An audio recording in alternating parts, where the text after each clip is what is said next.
Hello, and welcome to episode 11 of Yorkshire Tea XP, brewed in the heart of Yorkshire by three MFL-obsessed managers, rootcoors, BigMrK, and myself, Bruce Lee. Before I start, I just want to say we're not pundits, we are not pros, we're just three lads with a shared obsession for progression, tactics, and agency building in MFL. Each week we'll bring laughs, insights, chaos, and cuppers, tracking our journey, from raw to rare and beyond. We've got an interesting show for you this week. Obviously, we'll do our progress, our club updates as usual to start off with. We'll then move on to the topic of the week where we will discuss a lot of the external sites, the external tools that are available to us. Some people might not know about them, and we just want to highlight a few of them, a few of our favourites. We will then move into Tactics Corner, which Jimbo is going to love this week because it's the 5-4-1. We'll then talk about progression as well as go into some questions of the week that we've received to round us out. So, to begin, how have we been, lads? Have you all been good? Yeah, really good, really good. Coming to the end of the season now, aren't we? So, well, we've got three more games, but outside of that, yeah, really good. Had the last couple of days off work as well, so that's been nice. Just been playing pretty much Football Manager and nothing else for 2 days. But I needed some downtime, so it's been nice to just do that. I was just home alone, just chilling. What about you two? Not bad. How's FM going for you? Well, the first save I didn't go particularly well. I played as Hull for both of them. First save I got sacked, so that didn't go very well. And then the next save is actually going a lot better, and we are sixth, I think, about 15 games in the season, maybe something like that. Yeah, bit of a learning So, curve. yeah, Very different to previous ones. yeah, and obviously figuring out the match engine is slightly different and stuff like that in it. So obviously I banged in my standard 4-1-2-1-2 narrow and got sacked with it. So quite clearly that was bad. So now I'm playing with wingers and it's going a lot better. Maybe that's a sign. Am I the only one that hasn't bothered? FM. Yeah, I think so. Yeah. Apples too, yeah. I jumped on with the beta to give it a go and see what I thought, and it's fun enough. I'm not really getting as really into it as normal. Like I'm a bit obsessional over it for a bit, and I'm not really finding it yet. It's not quite gripping me. In some cases it seems too easy. In other cases it just seems too hard. Or sometimes it's just moronic. It's just I want to sign this wonder kid cool, and he's in terms of being Leeds United, having in the Champions League quarterfinals and stuff. And this random guy from Norway wants over 200 grand a week. He goes to some German side who, because I was like, yeah, sod off, mate, because you're not negotiating like a prick. And it goes to this German club for 25 grand a week, and I'm like, like middle table German side. I was like, yeah, whatever then. But yeah, it's one of those. It'll be a slow burner, I reckon. But yeah, other than that, week's been going all right. MFL wise, it's been a bit up and down actually. To be fair, bit interesting. Cup success on the horizon, hopefully, which I'm looking forward to. We've got two clubs in a cup final on Tuesday. So by the time this comes out, I'll either be celebrating or I'll be once again with my silver club going again. We've bottled it, but we'll see. We shall see. Cool. So I am like last week's episode. I got quite a few messages. I just want to say I appreciate all the people who messaged me after that one. I am okay. I'm not on suicide watch. Don't worry. I'm all good. And to counteract that, because I've been getting grief off these two slags all week about being grumpy. Pure You're really positivity. changing your tone here. Yeah, you're really going for a new tone, turning over a new leaf. yourself. Pure positivity from me this week. That's all it is. Because I was maybe a bit frustrated last week, but all positive from me this week. So let's start. Great, yeah, great. So let's start out with our roundup. Obviously, season 9 is coming to a close. So how are we looking? Who wants to go first and go through the clubs? I don't mind, I'll dive in first if you want this week. You. Let's have a look. Let me just get where I want to be.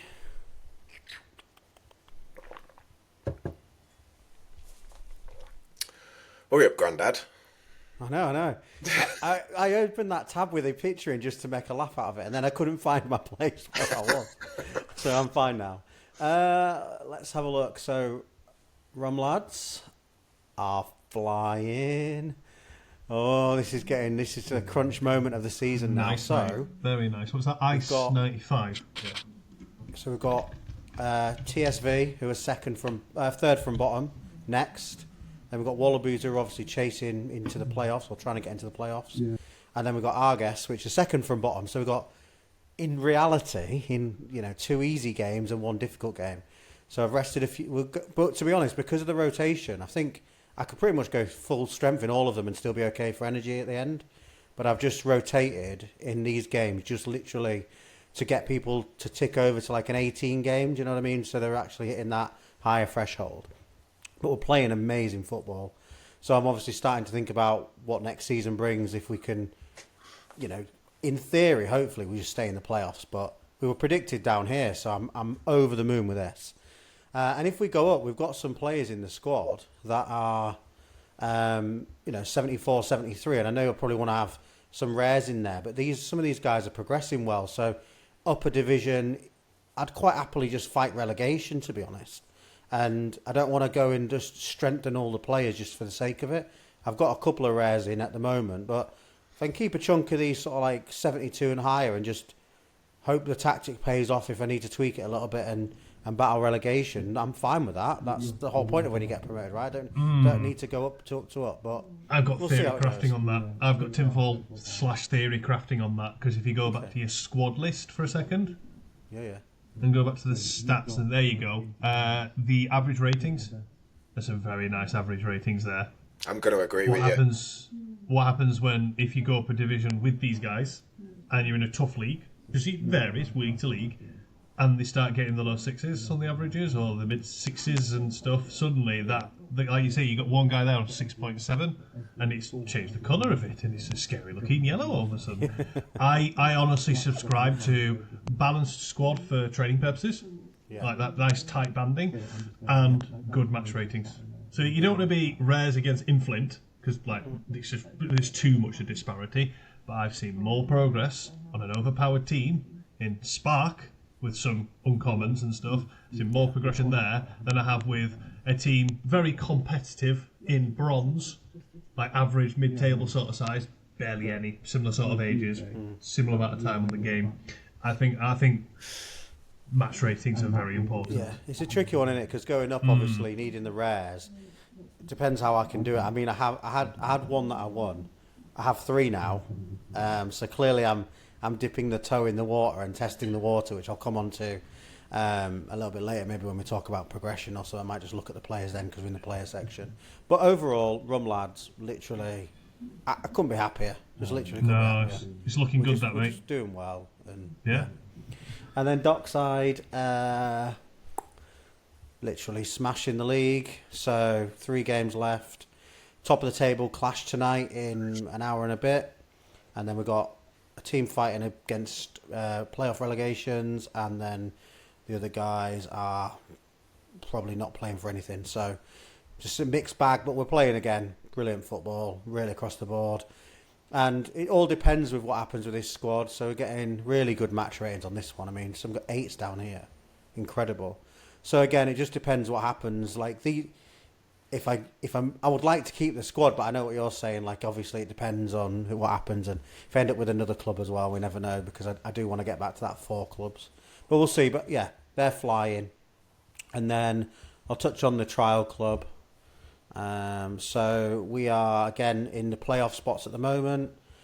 3 matches to go, couple of difficult games, but overall, let's see how we do it. We're on a really good run of form, so really happy with that.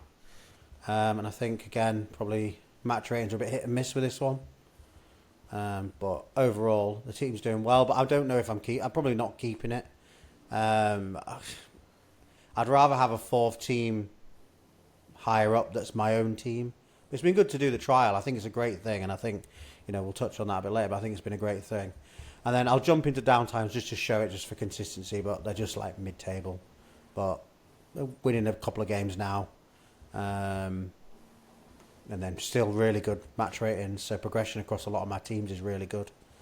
But again, I might, if I have to, if I start to fill up with rares in one and they start cascading down, obviously Downtown Cowboys will start having some of the better players in, so then they can maybe push for promotion next season. We'll see.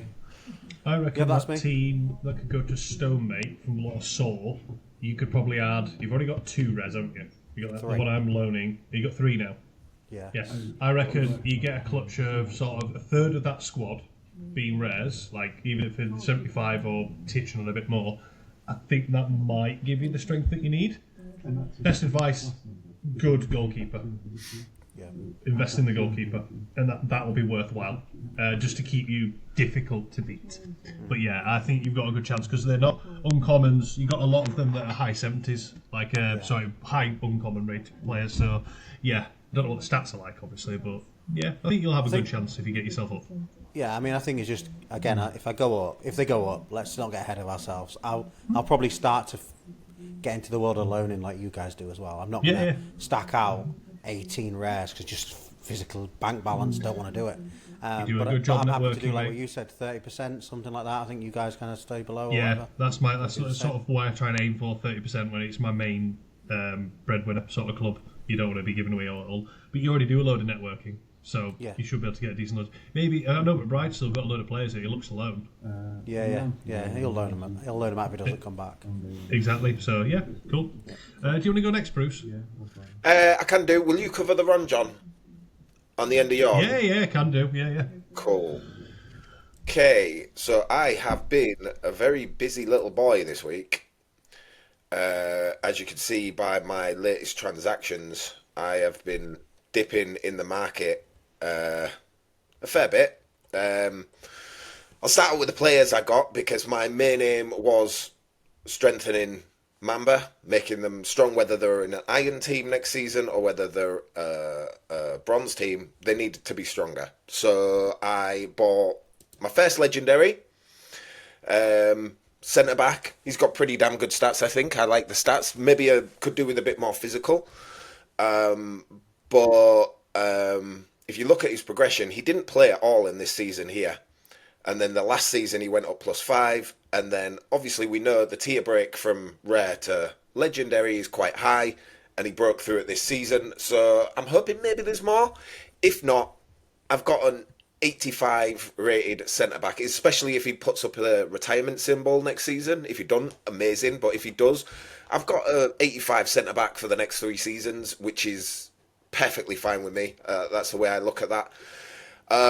In the same deal, I got this guy, this centre midfielder. Again, great stats. Really like the stat spread for him. He's had no progression because he was minted this season. And he's currently, the thing with both of these guys, they're both currently playing in silver and getting god-awful match ratings right now. So I'm hoping bringing them down to either bronze or iron will improve that because they'll hopefully get better match ratings. I then smashed my transfer record to get this left winger here, Edivaldo Pereira, which is pretty funny because this Malaga team is in the same division as Black Mamba. And the reason, I know you look at the stats and you say, he can't pass and he's got terrible physical, but I don't need him for either of those things. What I need him for is this.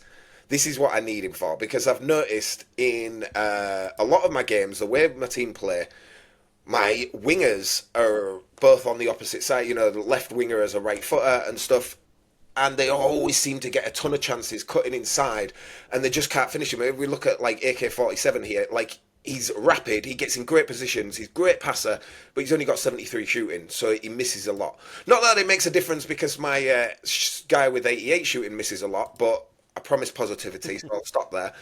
But also as well, with the physical, I'm not worried because substitutions are coming. And the way I look at it, they're definitely coming. So he doesn't have to play the whole game.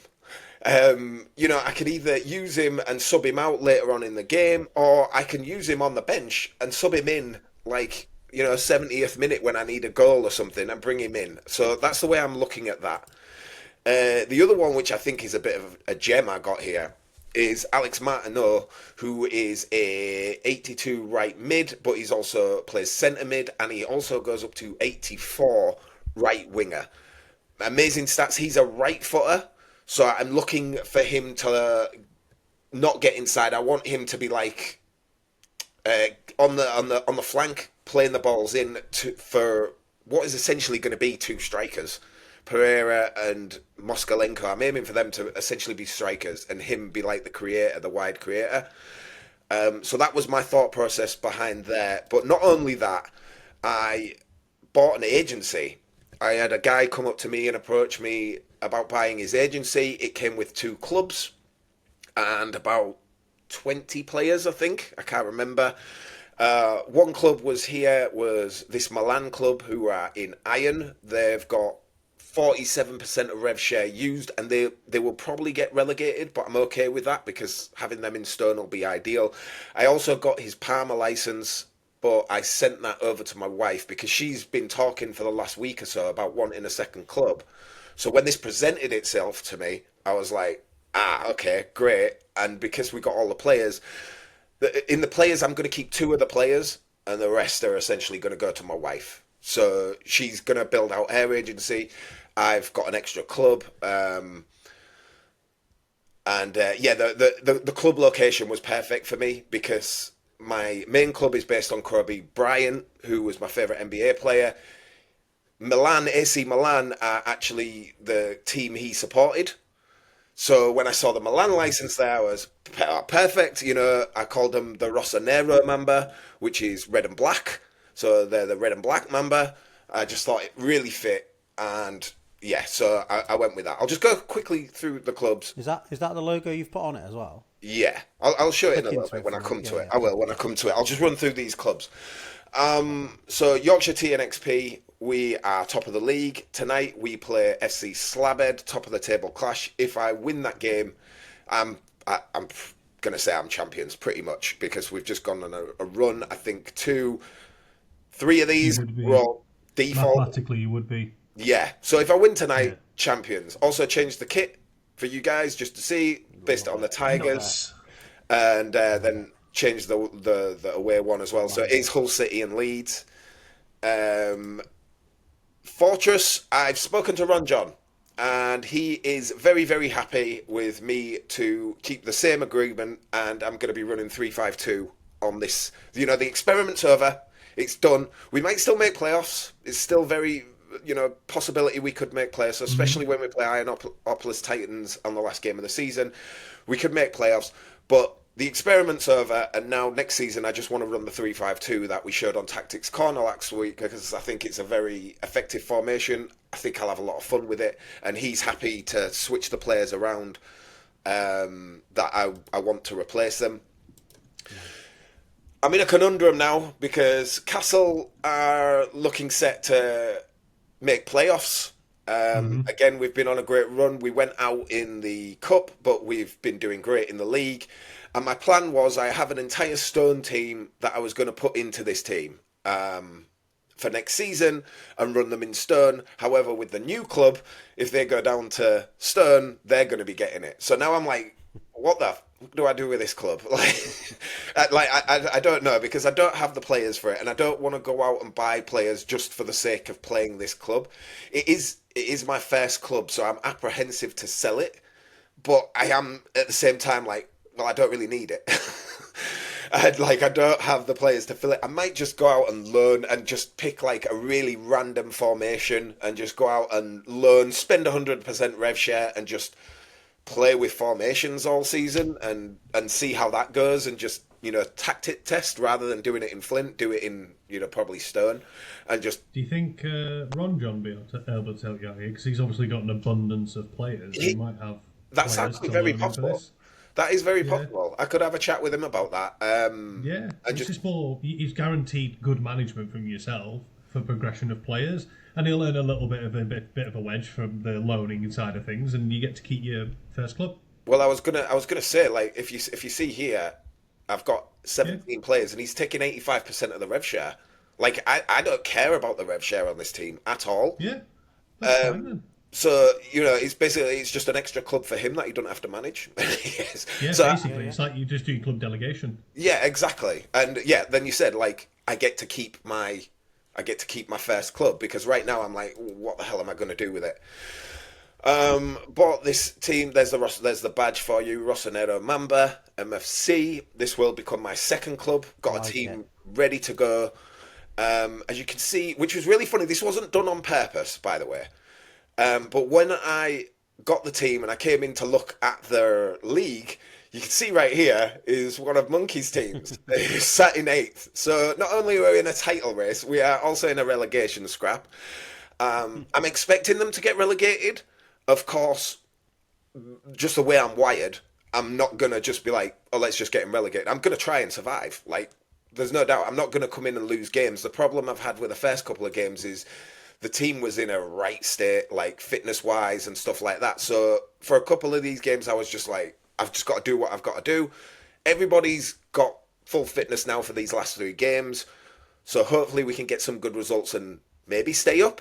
But again, if I do stay up, the team that's coming in here is going to be a Stern level team, so we're going to get relegated next season anyway. But I will take the increased MFL for it, so I'm not going to complain about that.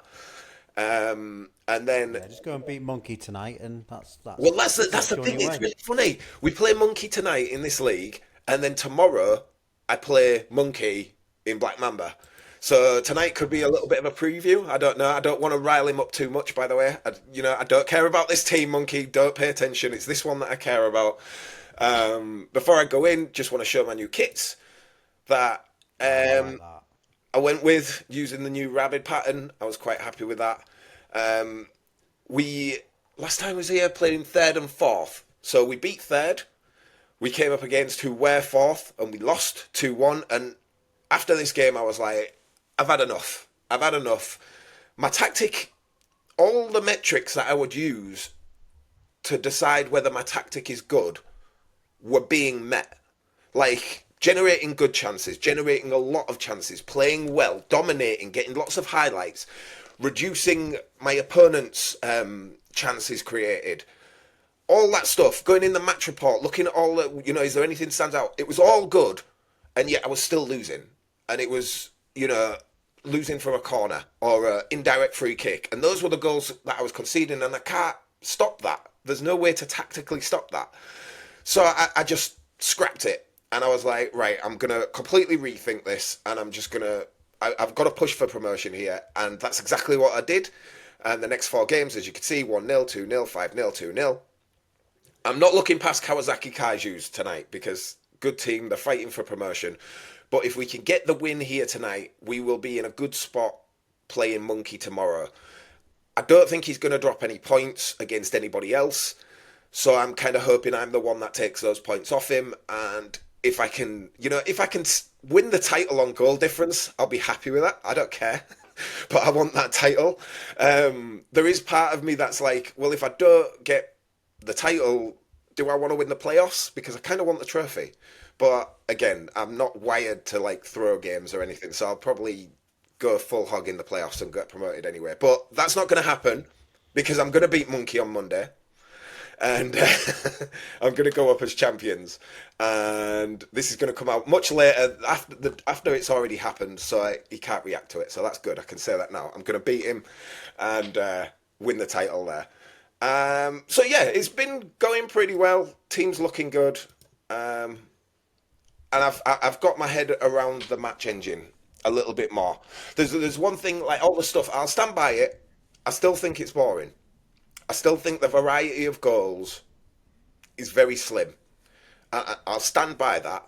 However, there was the one thing that I wasn't considering, and that is that a lot of managers are just getting better.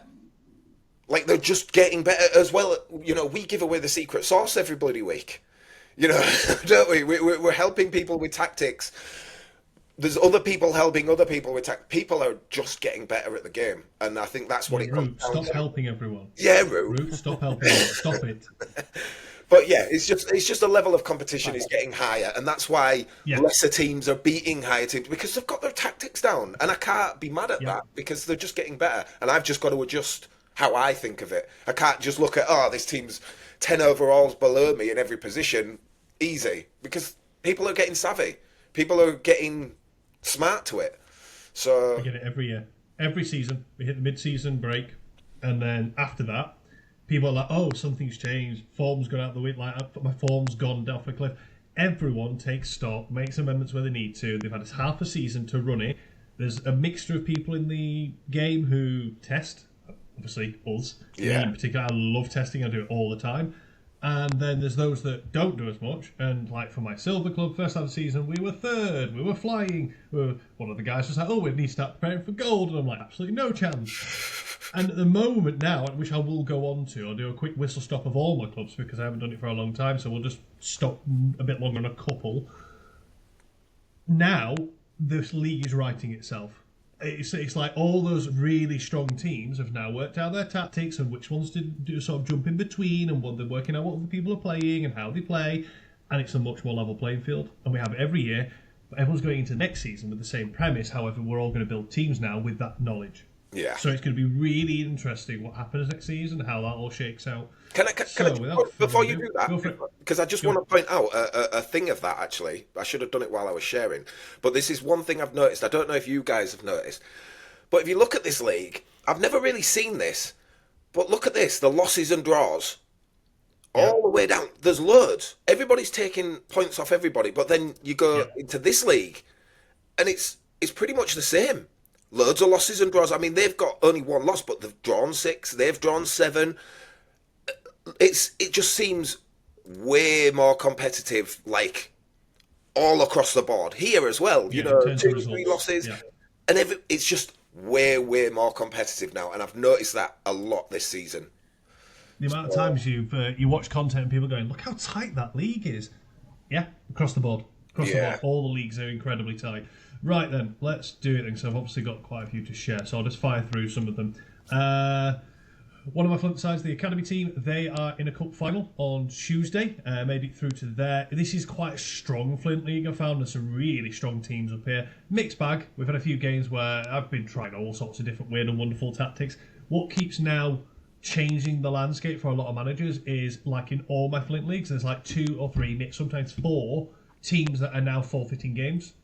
So you're getting the 3-0 wins for people who might never get a 3-0 win and everything else. I've got thoughts on that one. I'm not a massive fan of it. I get it. I'd rather my team plays, they pummel them, and I get the match XP and everything else because I'm missing match XP every time that happens, and I don't get the same level of energy recovery. But it is what it is, and that is the playing field. So they're sitting in 5th, doing okay. Progression's been okay with that team. The White Rose Juniors sitting up in 4th. These were ranked 9th, 8th, and 6th, I think, in ascending order. So these guys were ranked 8th, I think, and the last team will come on to our 9th. The other team was 6th. Sitting in 4th, we got knocked out a couple while ago, I believe. Yeah, we got knocked around in the last round and stuff. White Rose Foundation, however, surprisingly are finding ourselves in a title fight all of a sudden. We've just been on an incredible run of form. I've tweaked the tactics at the mid-season break with the 4-2-3-1s and stuff. I've got a 4-2-4 in this one. I've got a 4-1-2-2. I've got the 3-4-2-1 we did earlier this season. Really enjoying this team, getting some good progression. But yeah, even in here, I think that one was me beating second in the league 3-0, which was good. These last 2, as I recall, are both forfeits. So it's hard to get a good yardstick because if other people have played them and they've actually had a team together, I've got a really unfair advantage here because I just happen to be playing them later in the season, and it might be just making this look rather nice. But I've only had 1 loss with this team all year in the league. So considering how strong this team is comparative to the rest of the league, it's just going very well in that league. Spark team. I enjoyed joining your Twitter thing when you were gloating last night, Root, where you were like, the Rum lads are doing so well. They might go up as champions. I'm like, yeah, so are these guys. No bloody wonder. That's fucking ridiculous. I've even got a bloody rare in there because I didn't have anywhere to put him. I didn't know where to put him. I had nowhere to put him. He wasn't going to play, so I thought, I'll chuck him in there. It'd be right. So we played second in the league last night and won 9-0. We've got an 82 plus goal difference. Annoyingly, we've lost 2 games. That one game I told you about where they had 3 shots, less than 0.6 XG, and they all went in. And I was like, what the... And then early in the season, we just had a shit game, and it is what it is. Only drawn 1, but yeah, we've scored 91 goals and conceded 9. 3 of them in 1 game, I'll add. So that team doing well, all good. Keto, hopefully, will be looking to sell this back to Bosco at the end of the season now. It's run its course. I've basically drafted in some heavy hitters because they were on for a promotion push.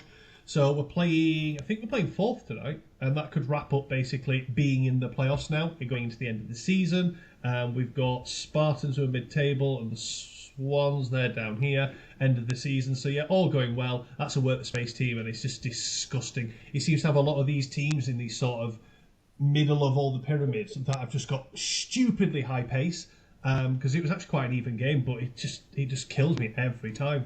White Rose Peacocks fizzled out that bit of a promotion push, but it's still fairly tight. It's written off now after last night's 2-0 loss.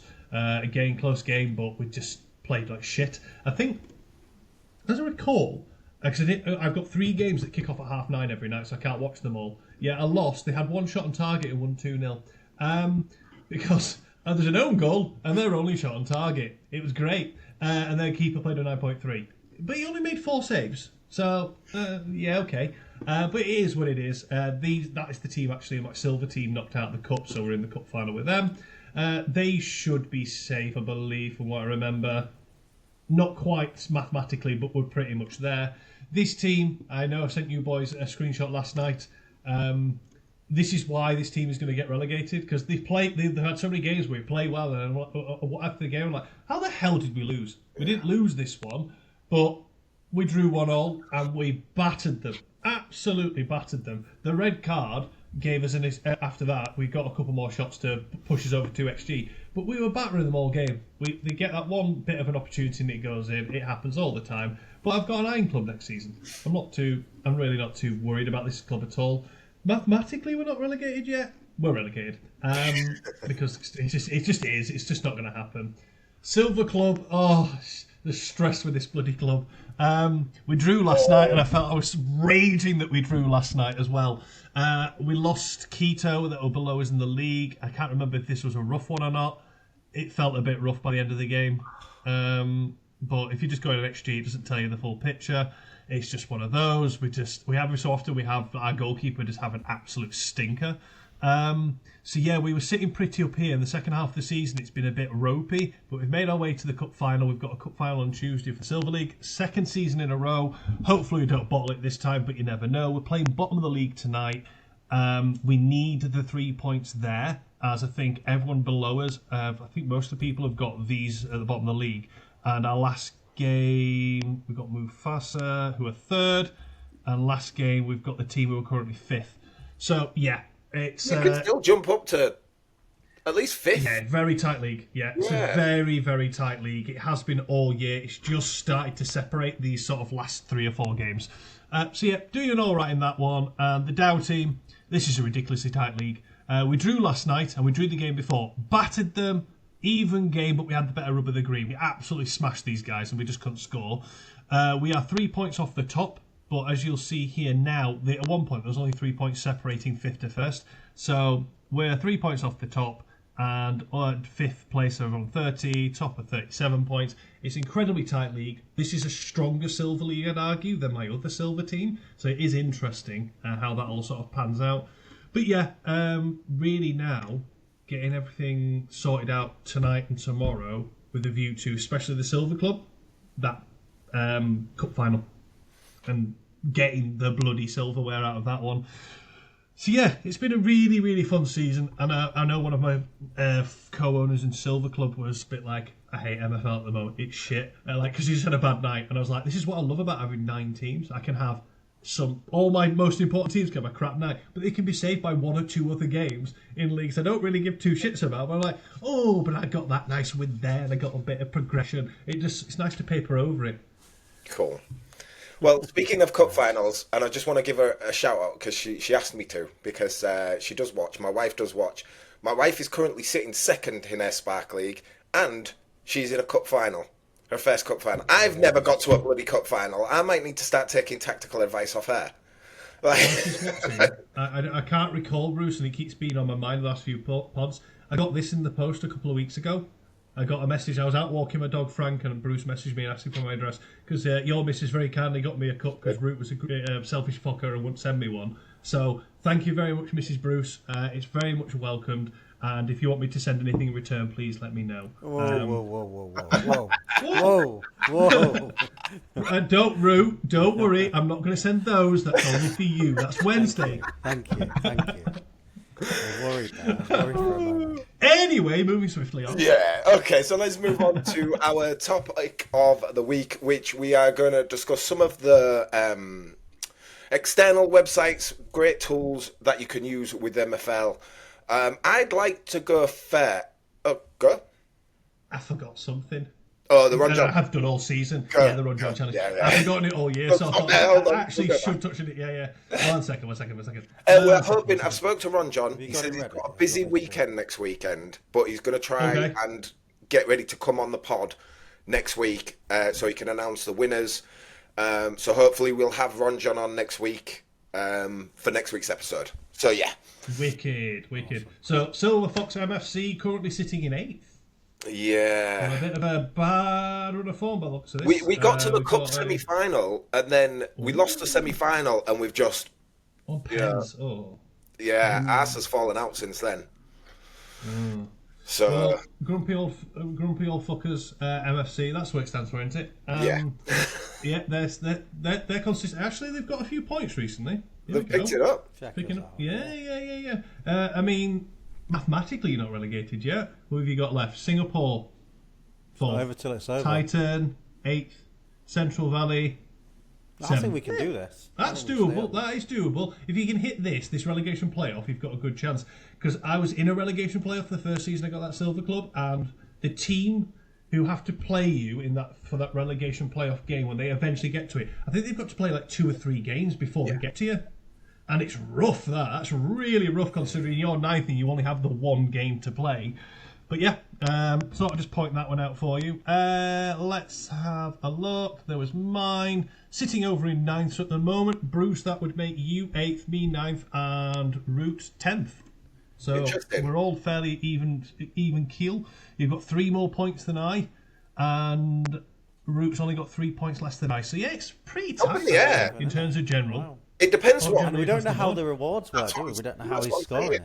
We don't know the criteria yet, so it could be like anything, and we... Most consistently shit, and you win. Yeah. Okay. Yeah, I'm looking forward to that if you can come on. I'm looking forward to it. It'll be good. It'll be good. It'll be good to have a chat with someone with that many fucking players in his agency as well. I think that'll be an interesting chat. So yeah, let's move on to the tools. Do you boys mind if I go first? Because go for it. I actually use them the least. Like I use a couple, but I use them. I don't use many offsite. I probably should. I'm probably nerfing myself by doing that. But the first one that I want to share is MFL Assistant. Now I believe this is Alexis's website. This thing is brilliant. I use both MFL Assistant. Oh shit! Sorry. Hold on. Click the wrong one. I'm an idiot. Is that good? Yeah. No, that was it, guys. That's it. That's it. Done. Yeah. Right. Sorry. So I use MFL Assistant and MFL Coach, and these things. Why do I keep clicking that wrong button? Why do I keep doing that? It's all right, Grandad. Oh my! So what we'll do, we'll get some IT support on board for you. I'm a bloody idiot. Well done. As you can see making here, content easy. Go ahead. I thought, when I opened it up, it just gave you this, which is just a great rundown of everything. Now, the blue ones are what you can do on MFL Assistant. The red ones are what you can do on MFL Coach. This one I usually use for stuff like this, setting up notifications for the player market. This is also a great one with this. If you put your email in, I mean, we check it anyway. We check it anywhere every day. But having this is good because you'll get an email to your inbox just telling you who's progressed and what for the entire day. And I think most people have this because it's so good. Great idea. Yeah, you can obviously look at other people's galleries. You can estimate the gallery price. I don't think it's that accurate because it's based on last 3 sales and that can be skewed in many different ways. But it is still a very, very good tool to look at. What I use MFL Coach for is, I mean, this I don't. I used to use it for this, but I don't buy into the fact that this is as useful anymore because I It's don't. not a like for like, yeah. Yeah, It's on the wrong one. It's on the Halloween event as well, mate. So if you go to the top left, you where just drop this it one, I down. want it on this one. Yeah, that Yeah, one. yeah. That's the one. But it, Yeah, you're right. It's not perfect, is it? it's not. But as well, I don't think there's any disparity between. Because let's look at this. So 352 and 41212 narrow. It's 41%, and as you can see, the 41%, there's been 114 wins, but then the losses only 110. That's not really that big, you know what I mean? No. And it's the same across all of this. So I don't think the formation, this formation will work against that. I don't think that really matters as much as it used to. The thing that I do still use it for is the opponent finder. Yeah. Which is very, very useful if you're running friendlies. If you're like, right, okay, I've got this formation. I know my opponent runs a 3-5-2. I can put in here, hey, 3-5-2 when it decides to load up. But I could put in, 3-5-2-B, whatever formation I want, and then the minimum and the maximum overalls, and then it will just bring up a list, as you see here. This box won't load, but you can see here, it tells you what formation they played and what overall their team was, which helps you find people around your level. Or sometimes when I want to face someone stronger than me, it's very, very useful for that. Of course, it's not completely accurate because all it does is show you the last friendlies that have been played. But let's say 3-4-3 diamond, and I want 800 and max overall 805. And then I just run it, and it just looks at all the recent friendly matches that fit that criteria, and then I can see which team has been playing that recently, and then I can go off and friendly them to try and test out my tactics. It is taking a little while to load. There we go. So you can see here, Chicago Fire, who are actually in my Ice League, they play 3-4-3 diamond, and overall 802. So I could just go into the search bar when I'm looking for a friendly, put in Chicago Fire MFC, and find them. There's also this one as well, which is the squad builder, where you can, practice out your squads and put them together. I don't use that, but I know other people do. And then the match planner, I don't know anything about this. This is new. This is my first time looking at this, but this looks interesting. Result probability is a 24.9 draw. No, we don't want that. We want, what's the chance of a 3-0 win? 5%, 5.5% of a 3-0 win. It's cool, that one, though, isn't it? This new That area is- that he's built this week. So Yeah, good. from what I understand, he's putting in extra features as well, isn't he? Every day. Anniversary, because of his anniversary of having the site live, yeah. Yeah, so this is a great, great tool that, you might not use all the features like me, but there'll be at least one or two features that you can use. And just big shout out to Alexis, because this is a fantastic site. So yeah, who's next? I believe it says we've got BigMrK next. Yeah. I'll Doesn't jump matter in. which way we do I'll it. Yeah, jump in. you go next.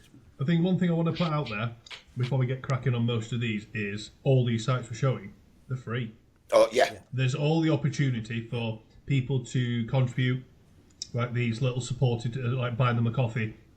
If you want to, feel compelled to, please do so. But people are doing this for the love and the passion of the game, and they do it all for free, which I just think is incredible. Like just how much is available.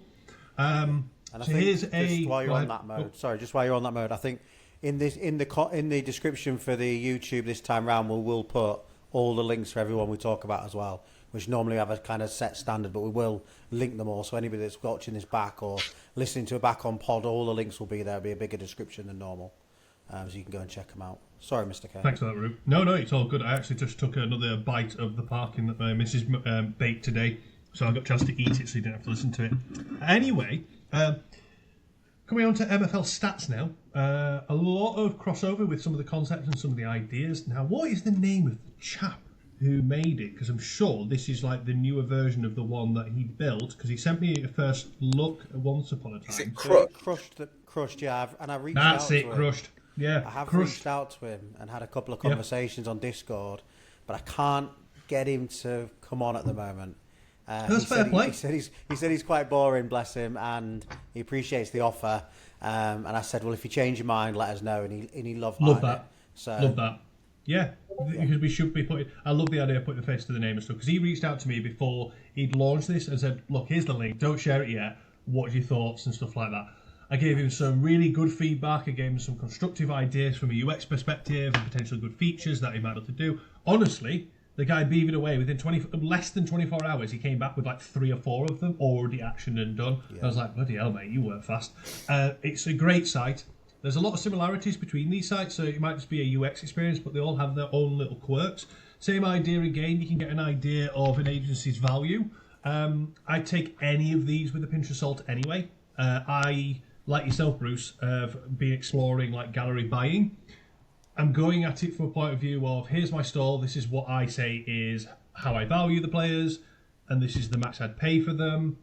But I tailor that with, here's my actual take on what I think you should do based on what you're telling me. Like, honestly, gallery selling is not the best option for anyone unless you just want out or you just want to cash out quick. It's not the best option, and I'll honestly tell people that so people make an informed decision. Especially if you've got licenses you want to sell those yourself because they go, so here you go, it's telling me that my agency is worth 4.2 grand. Is it hell? No chance. But all they're doing here, estimated prices derived from similar players sold in the last 3 months. We know how quickly the price in the market shifts within that time frame, and any player that sells for 0.01 will be calculated into this. And equally, anyone who sold for a silly amount of money because there's some sort of deal that's taken place. Same premise. So it's just a yardstick. That's what we use it with. I've basically made my own formula for calculating player sales and stuff like that. Now, players similar to a lot of other sites as well, but you can put in the player's ID number. If you don't know how to do that, quickly go over to a player super quick. I'll just load one of mine up. It'll eventually load. Jesus Christ, it's taking a while tonight. Here we go, Lindemann here. Under every play on their profile, you've got that ID number. It's also, if you go to the player page, it's in the URL at the end. You can copy and paste that and drop this in. It'll give you a bit of a breakdown of the player, their stats, and various other bits and pieces. Career stats, he's got some really good in-depth career stats, which was one of my thoughts and suggestions. And he's done a really nice job of that. Tab. Thank you very much, my friend. Here we go. All the stats down here. And it's also got this opportunity here to look at alternative positions in terms of the calculation of how they perform in different positions. Lovely jubbly. You do the same idea with the club idea, so I don't know. White Rose. Let's see if it pulls up one of my clubs. Here we go. White Rose Peacocks. Pulls up the current roster. You can look at club awards. You can look at all-time records. Get a bit of an idea of how they're doing. What I like it for is the competition table and the power rankings in particular. So if I go to, let's go to my silver club at the moment. It's Silver League. I'm just having a quick look. Silver League 5. So you can start typing in Silver. Starts pulling up some suggestions. Silver 5. There's the league. Did this pre-season. I think it was yourself, Root, that said this was already live when leagues were dished out, so you can have a look. There's a few things I like about this. I like this a lot because you were looking at that new sort of feature from Alexis, Bruce, before. They do the same thing here. So here you've got to break down the league, what their projected position would be and where they're currently situated. So we've got a team here who projected 3rd, they're currently sitting in 5th. You scroll down to my team down here, so we're projected 10th, we're currently sitting in 6th. And you've got the fixture difficulty tracker as well, so it's telling me that apparently my game tonight it looks easy rather than very easy, otherwise they're even. And you can see the variation here with the colour coding, so it gives you a bit of an idea. What I like it for as well is seeing progression. It calculates how much progression every club has had over the course of the season so far. So with mine it's only +6, but some of them up here like +12. Average ages, all sorts of stuff there. I don't tend to use these ones if I'm really honest, because I'm happy doing my own squad building. In terms of formations, I've not looked into the training penalty matrix. I know how that works, but as you can see here, got a similar sort of vibe going on in terms of MFL Coach. But again, another free tool. It's just great. It's how much passion and effort goes into these things. One I will touch upon, because I don't think it's in our list here. If you want to work out your MFL returns at the end of the season, MetaFixer Lab, put in your username here, let it run on rewards, and it'll calculate your estimated MFL return by the end of the season, taking into account all your clubs, all the loans, in and out. There you go, lovely jubbly. That's a nice one to have. I'm going to do that now. What was it? MetaFixer Lab? MetaFixerLab.com. It'll arrive and look like this. Click on rewards, type in up here. It says wallet address. If you know it, you can type that in. But if I type in my name here, it starts searches it, click it on there, automatically starts loading all the information. So you can get an estimation on your MFL returns for the end of the season. Yep. Very useful one. And the last one I'll come on to is the Airtable. I think this one's owned by MFL themselves. It's literally, Airtable is an online project management tool. I use it for work anyway. They've got this version here available to you. You can download all the data. But basically, it allows you to filter all the sales and apparently offers. That looks new. You can filter through all the different conditions. So if I wanted to find out, okay, how much has 80 rated, let's say 21-year-olds equal 21-year-olds, how much have they sold for in recent times? It pulls up all the different hits that we've got from that, and it gives you the price that they were sold for. Again, take it with a pinch of salt. Down here, we've got a sale for a 21-year-old, 80-rated 21-year-old goalkeeper that sold for $120, but it was on, what is that, the 5th of April? Looking at that, yeah, 5th of April. It was quite a while ago. Markets fluctuated a lot, but it gives you a bit of an idea. Here's another case example I was talking about before with the pricing being skewed. There's a 0.01, but it says offer. Status bought. So there we go. I don't know what's going on there. It might have been a direct offer as opposed to someone listing it on the open market. And that might be the discrepancy there. But that's a really useful tool to get an idea. If you've got a brand new player and you're trying to get an idea of how much they could be worth, like I did when I packed a 20-year-old 80-rated centre-back, I went on here. Annoyingly, there was bugger all on here. They didn't have any history of a player sold like that, but it gave me the chance to try and get an idea of how much a player was worth. So yeah, Airtable's a really cool one as well. As Root said before, I believe we're going to be adding all the links to all these different tools in our YouTube description today. Explore, play. If you get stuck, come message us. Cool. Right, I've got a couple of sites to show as well. I'll bring up the first one. So the first one I'm going to bring up is all my stuff's in a weird order. MFL data. So a bit like what you were saying, Mr. K, the guy that runs this Doge Sports, absolute legend, really, really good. Contacting him and chatting with him a lot, talking about features and changes to the site and doing some testing for him. And as he's developing it, I really, really like this site. So I'll show a few things on it. So you've got your players, which you can see here, and you can dive into them. You've obviously got your clubs. You can go through your clubs. You can click on like your lads club and see the players that are stored in there, and again start going through all those. You can also look at matches that are coming up. So you can see like Dockside. This is the match we've got coming up today. The form we've been going on and that kind of thing, which is quite helpful. Like really, really nice to be able to just have an overview of what's happening with your matches. You've got a match tactics tool, which is similar to what we just saw then. It kind of shows you as it loads through what it's expecting the opponent's tactics to be and how they're expected to look. So you can go up against it. Obviously, it's loading the historic matches. We'll give it a second.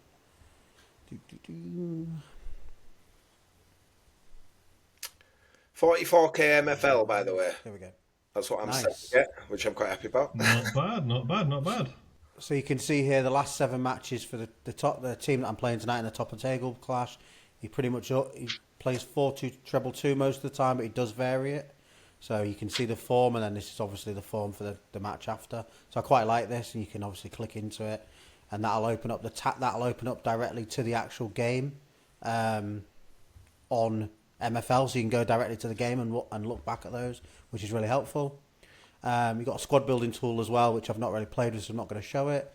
But then the thing I really like about it is, I'll share this next tab, is the player comparison. So it first started obviously looking at your own player, and you can do the full profile of that player, and then you could compare one. And I was talking to him the other day and asked him if he could add a third, because I quite like comparing 3 players at a time. So I've just picked 3 of my players here basically, so you can see how it looks, and you can see the ratings and the position ratings. You can see the progression that they've got, and you can obviously click on the different ones, a bit like on MFL, but you see them side by side. You can see their match ratings that they've been getting and where they've been playing, which is really, really helpful. I love this page. Then you can see the estimated value, which comes in. Again, all the different sites kind of estimate them similar and different. Then you can see the estimated value of the players, and then if they've had histories, you can see got that one at that price and that one at that price, and so on. You can see the history of it. So it's a really, really nice comparison page. And like you say, if you go full profile of a player, it's pretty much what you see there, just in a really nice layout, and then he links to some other sites as well, which is just really, really good. And I just think it's an amazing site. So I really like that site. And then the other site I'm going to show is slightly different. So it does comparisons as well, but I like this one for the overview. I like to see how like the top owners, the recent listings that are going on, the recent sales, and again you can dive into the players in a similar way. have a look at the stats. And the reason I like this one is you can also do training. So on this one, you can start upping these and seeing like the impact it has and what they need to get. And you can sort of like start tracking your players. If you know they're progressing a little bit, and one of them say he's going up and defending quite a lot, and it's all he seems to be doing, you can easily sort of like put on here how much did that go up by, and I really like that as well. So, and this is the main thing about this site is the player comparison. So I just did another one so you can see it similar to what I just showed you with the 3 players. Is just showing it with 2. How this site does it slightly different, and it goes down and all its sort of like data on there. So it's really, really good. And I think both sites offer different things. But yeah, MFL data is probably my go-to out of the 2 of them. But I do like MFL player info for its simplicity. And on both of them as well, it syncs your gallery in, so you can go and have a look at your galleries and all the player ratings and all that kind of thing in there as well.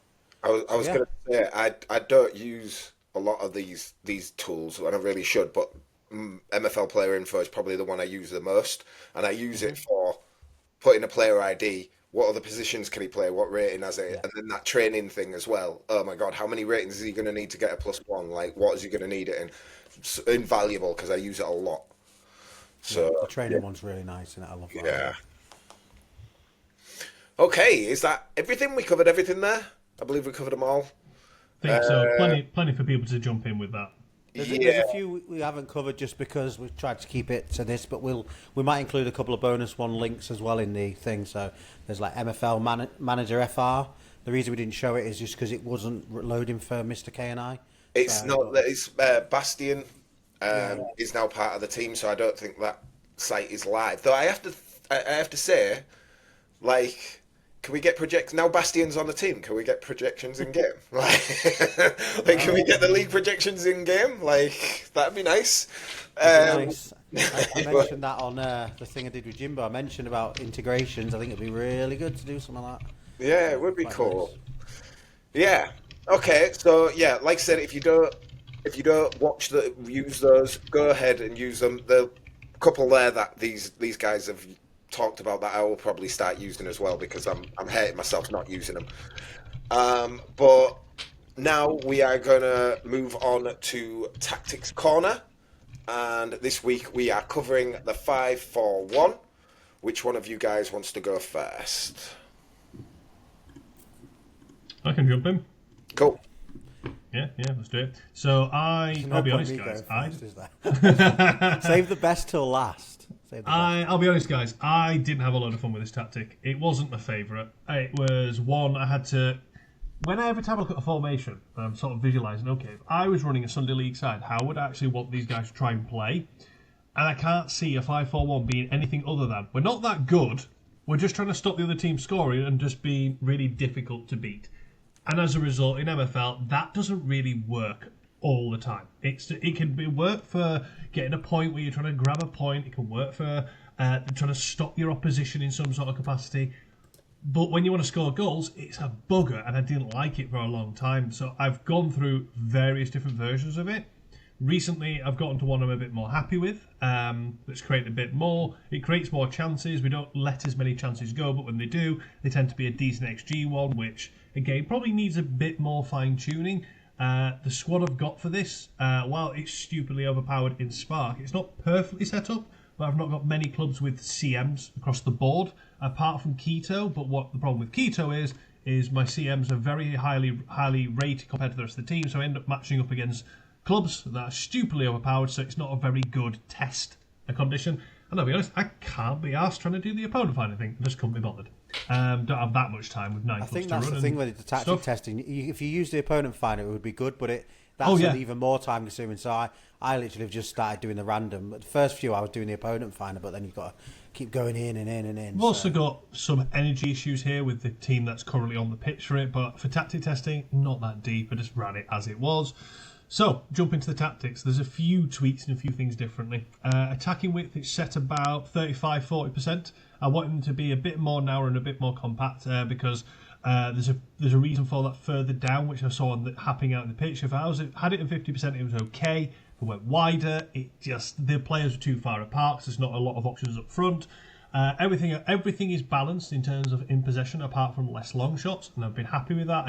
I played with control, dribble less, more offensive, and it just wasn't working for me. Well, I wasn't a fan. For the line depth, left it as it was, 50%. For compactness, I pushed it up to sort of 80%, so they're quite spread out. The usuals, trigger press more often, balanced aggression, play out defence. I went with that compactness because what I was finding is, with this many bodies in the middle of the pitch, going compact was great. It could create barely any chances, and the wingers didn't have a lot to do. But when we got the ball, they're all so bloody close together holding each other's hand that we might make a few passes and stuff, but there's no one breaking the lines, pushing on and pushing the opponent back. So we just basically kept the ball in our own half, played a Hail Mary pass here and there, or lost the ball, and we just did that and rinse and repeat, so it was like a training match. And I was like, I don't want to do that. So I pushed that compactness out, and it worked a lot better. This is why I've got the attacking width fairly narrow, because when we drop into our defensive shape, there's not a whole lot of moving from their original positions. We're fairly narrow in terms of our attack, so we're close enough together to make the passes and start making the triangle passes where we need to. But if we do lose the ball, the players don't have to move a stupid distance to get that defensive compactness back as I asked from previous. So yeah, giving that a go. Mixed results, but this is the happiest version I am. I think it's about 70% of the way I would want it to be. I think it needs some finer tuning. No shock here with my goalkeeper. I want to play it short. The wider centre-backs, they're uncontrolled and conservative. So controlled directness and conservative passing. I just want them playing it simple. Only difference for the centre one is I've got him on positional freedom low. I want him to just to keep the lock down that position there. I have put controlled and conservative on him as well, but it doesn't feel it's necessary because he's not doing a whole lot. The wing backs are important in this. I want them to get forward and attack, so they're on direct, dribble more and more offensive. So I get a lot of overlapping with the wingers taking place. For the wide men, they've got quite a few instructions on. Balance crossing, because I do want them to put the ball in a bit more, but I don't want to cross more often because they just fling the ball in. Dribble more, high positional freedom, more offensive, and I'm getting them to trigger the press more often and be more aggressive, and I've got that on both wide men. For the centre midfielders, I usually have, if I do have them, a more defensive-minded one and a more attacking one. So the more defensive one is uncontrolled, conservative passing, and balanced attacking tendency. I don't want him just to sit there because I need bodies forward. For the more attacking one, I've got him on dribble more often, high positional freedom, and more offensive. I find if you've got high positional freedom, we know they can go up and down the pitch. But what I've seen in this engine in particular, if you've got high positional freedom and more offensive on, they tend to spend more of their time getting forward, but still will get back when necessary with a bit of the in-game logic here and there. And with the striker, nothing groundbreaking here. I want them to be direct. I don't want them taking long shots. Keep the passing simple because they're not good at passing. More offensive, and I want them to start the press a bit earlier as well, so I want them to be more aggressive. So it means these sort of these three attacking-ish players are pressing straight away. These guys have got one sort of floating, one sitting. The wing backs are pushing on, and the centre backs, especially the wide ones, are allowed to move out to cover for the wing backs if there is space. So it might turn into a back three or a back four at times. It's okay. I've definitely played against some 5-4-1s that seem very good and effective. It's just I don't really feel like I've got the teams to do it, or I wasn't very enthusiastic, if I'm honest, about this one, guys. It just didn't tick any boxes for me. I feel like if I put it into the 5-4-1, this variation, I like this one more. This variation is the one you should have tested. This is the was one. Flat. No. I have done flat as well. Yeah, because in here we've done 5-4-1 flat. No, I thought it was flat. Says, lads. Well, I've done 5-4-1 flat. You're with it. Yeah. 2 against 1. You can't read the poll very easy, can you guys? It's 2 against 1. You did the wrong one, Root. It doesn't matter. Yeah, you know, like when I put 4-3-3 and then put false 9 in brackets, the clue's the bit in the brackets, and this didn't have the bit in the brackets. Like you're overruled. You know, we vote against you. You're wrong.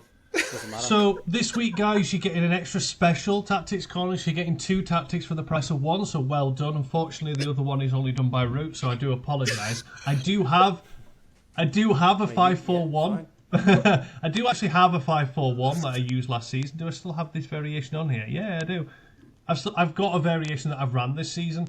It was better last year. I'm not a fan of it this year. I don't think it wears effectively.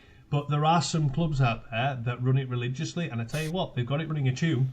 It's not one for me, chaps. Yeah, not I mean, in this it's engine. fine because when I put the poll out and actually write the word flat in the 5-4-1 in future polls, you guys do it the other way and I'll do it. Well, no, we've already covered flat now. We've already covered flat. No, Also, if you do 5-4-1, I'm just going to do 4-4-2 because Yeah. I'm just going to do what I want. You guys clearly don't care what the poll says. It's fine. as a bonus, Anyway. I can do both. I can show you both. And to be honest, because my Fortress team aren't going to be using the 5-4-1 next season, I could just show you Fortress's tactics. I would really So, like you I'll to do show us both. the 5-4-1, yeah? I'll do both. Because do you want me to go next? You go next, yeah. Okay. And focus on the, While I'm 5-4-1. doing that, Mr. K, just go through our Discord and just ensure it routes right. I'm looking at it right now, mate. It says it's been edited. Oh, there you go. There you go. It says edited. Look on X. Oh, as well. yeah. That's weird. Before I go into it, just want to point out we just played our game against FC Slabhead, won 1-0. Yorkshire Tea XP, Nice, mate. MFL, champions. Champions of Well Flint. done, mate. Congrats. Thank you. I don't know. We'll discuss who gets it next season. But yeah, they're in Spark. We've Do we got. want to get relegated or not? Probably best giving it to me. I'm the master of Spark. Don't give it to me when it gets any higher. I am going to start off with 5-4-1 flat because I want to start off because that's what I thought this week Why was. not? Yeah, don't worry. I'll run through the Fortress's tactics after I've done this. But yeah, as you can see, I'm going to echo what Mr. K said. You look at this formation and it's defence. You don't have to be Jose Mourinho to work that out. You look at it. You've got a big flat bank of 5 and a flat bank of 4. It is pure defence. And I did it with that in mind. And when I was doing my tactic testing against teams, I tried to get stronger teams than me just to show it. Now I was very. Can I just say, I love that pitch. Thank you. It is a good pitch, I isn't love it. it? So yeah, started here. I didn't have much time to test this week because I was very busy last night. I was out all evening, so I didn't have much time to test. As you can see here, we started 1-1 and 1-1, 2-1, 3-0, 2-2, 0-0, 2-1, 1-1, undefeated. And back here, the goal they scored was a penalty. The goal they scored here was a direct free kick right on the edge of the box. And it's the same with a lot of the goals. There were set pieces, there were corners and indirect free kicks that we conceded. And I'm like, well, I can stop everything else, but the one thing I can't stop, that's how we're going to go. The problem I was finding a lot of this, which is, I'm going to stay positive, don't worry, but I've been dealing with this all season. You see, we can generate chances, but then when no one puts it on target, there's not a lot you can do. So, I had a whole lot of this, and going throughout testing this, created plenty of chances, because yes, it is a defensive, but I still managed to create chances, and I'll show you why. But yeah, the engine just says you're going to miss a lot of shots. So that was the only problem, but as you see, undefeated, did exactly what it said on the tin, defensive formation. So my instructions, the team instructions, didn't move attacking width. We're already wide enough. Didn't feel the need to bring it in any closer because I've got fast players, so I didn't need to bring it in any closer. Just kept it in the middle. I went direct. We're defensive on attack tendency, so you put it with direct. We're hitting on the counter attack. We soak up pressure, hit on the counter attack.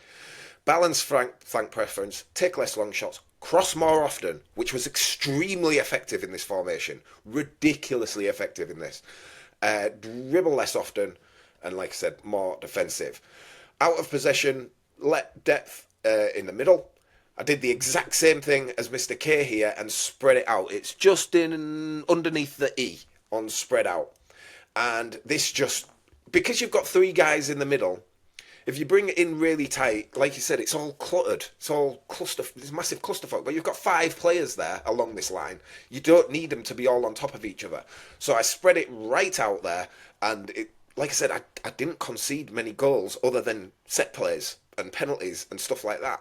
So it's obviously doing its job. Trigger press more often. Aggressiveness more aggressive. I love this now. This is probably going to be my thing now.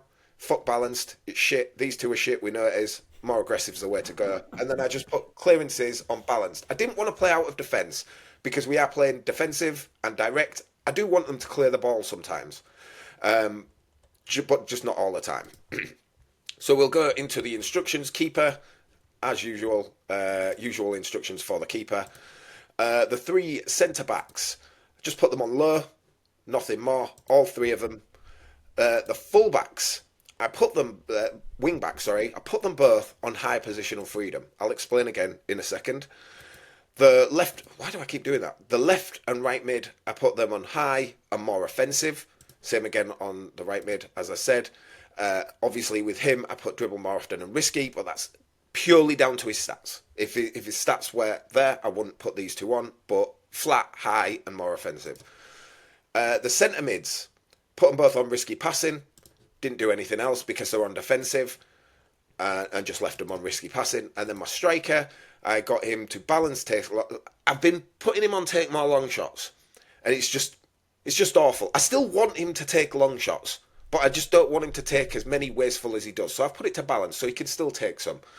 Positional freedom high and more offensive. And what this does is, because I've got these guys on high, the wings and the wide mids, it pushes them really, really high, really, really forward. And this might be an issue. The thing with these, he's a left mid who's right-footed, and he's a right mid who's left-footed. And as I mentioned earlier, when they're on the opposite side, their opposite foot, they tend to draw inside. And that's exactly what I wanted to do and bring these guys width. So when you're in attack, you're actually playing a 3-2-5, which helped me generate my attacks, which, you know, you, Mr. K, you said you were struggling to find create chances because you don't want to just be sat back the entire game just defending. That's the worst thing you can do. You need to generate attacks as well. You can't just sit back. And I found this did. Like I said, in attack, it was a 3-2-5. The centre-backs just sat back. The midfielders just sat back, pinging risky passes. And then these 2 guys sort of came into sort of almost like centre forwards in a way. And then these guys acted like wingers. And it generated me a ton of attacks. And I found it pretty successful. Like I said, undefeated with it when I did my testing. Against stronger teams as well. So if you've got a tough game coming up, you know this guy's going to, outbeat you in overall, and you've not got much chance of winning, run something like this, because I think it'll help you, as long as you've got the players, obviously. Run something like this. I think it might actually sneak the win. As you can see here, I think bronze teams here, sneaking 1-0 wins. It's great. So just to fit in with this, and like I said, I don't need to worry about this next season because I won't be using it, but this is a fortress. I have used this tactic for past 2 seasons. I used it in the first season with it. Haven't come below 5th. Again, bear in mind, all of my players are suited for defense. Let me find this one. All right, I'll load this one up actually because I don't want to lose that 3-5-2. So I'll put this in here. So the team instructions are like this. I pulled these guys in very narrow because they're not as fast. Direct again, balanced, take more long shots and cross more often. Again, still in this formation, crossing is extremely effective. And then dribble less often, and I went balanced attacking tendency. Out of possession, team depth really high. I've done the opposite of what I did on the other one and brought this block in tighter. I just want, in this formation, the way this one plays, I want them to be clumped. I don't care about passing. I don't care about, keeping the ball. It's just pure defence. So I've tightened them up to, clog the middle. High line just absolutely keeps the players, the opposing team, in their own half. Trigger press more often, aggressiveness balanced, and clear the ball more often. And then for player instructions, usual for the keeper. All of these are on the same. Low, more defensive. And then the full-backs, low, more defensive. My DM, low, more defensive. Left mid, nothing other than balance for his dribbling, but that's down to his stats. Same again on the other side, nothing. The cam, risky passing, more offensive. And then the striker, high positional freedom, more offensive. And this just creates a wall, and then you just ping balls forward to a fast striker who runs onto it. And if he had better finishing, he'd probably finish, score a lot more goals, but he's got crap finishing. But he does get behind the defence, the opposition defence, quite a lot. And like I said, this one isn't just tactic testing. This has been live tested in the league. We're currently fourth. I don't think our team's stronger than these guys at all. As you can see, this team's super strong. We got battered 3-0. It will still happen, but it's effective. You don't concede a whole lot of goals. 15 goals conceded. You just don't score many. But again, that's probably down to my striker being shit. So there you go. 5-4-1 and 5-4-1 flat for you. Nice. Both working, both successful. Thank you very much. Okay, let's have a look at... So, I did what I said I was going to do. So I started and just picked a random team, whichever came up random first. So I just did a random match, and trust the processes, Budapest came up. So I played it, lost 4-0, made some changes, made some changes, and just carried on doing that, which is what I said I was going to do, because the variance of just playing random was throwing me off when I'm trying to create tactics, and I'm not, as we all know, the world's best at creating tactics, right? And that's fine. So I did it this way to start learning what was wrong with the tactic, and then moving it along to the 0. And then from there, drew, 1-1-1, couple of losses, a win, and some draws, and a win. So I'm really happy with the tactic. And I think that's going to be my approach going forward that I'm going to do, is I'm literally going to do random, whatever team it comes up with. I'll just play it a few times while I'm honing in on my tactic. I know there's variance and stuff in it, but that's going to then allow me to understand testing the tactic, and I think that's my method. And I'm quite happy with how it plays. Obviously, I think it's just really strong defensively, isn't it? I think that's what you're saying at the 5. That's the purpose of it. It's the purpose of the formation. Yeah. So, yeah, really happy. Well, basically, undefeated, apart from that game there, since honing it into what it became here. So, not all wins, but pretty much undefeated except for one loss. So, happy with that. So, the tactic for the 5-4-1, I went for slightly wider attacking, probably about 70%. Balanced on everything except for crossing. I crossed lefts often when you were crossing more. So, that'll be interesting. It's so effective. I dribbled less. Formation. So effective formation. And it'd be interesting to switch it over and have a look. So then team depth, I brought it down. Compactness, I pushed it out because I knew I had all these at the back. I was quite happy to give a bit more space in the middle because you've got a wall at the back. So just kind of allowed them to push out. Trigger press more often, and then I just did balanced and balanced. So normally I do play out of defence, but I've gone kind of standard on that. And then keeper is just the same every time. Then the centre-backs, I've got 2 centre-backs on low positional freedom and balanced attacking. And I think that balanced attacking's left because I was messing with more offensive, but I've just left it on there. So really, technically, he's just on low freedom. And this guy's on low freedom. And then the middle one, I just put him on conservative passing and low freedom. So they're all pretty much similar, but the one in the middle just needs to pass to these guys because they've got better passing is kind of how I did that.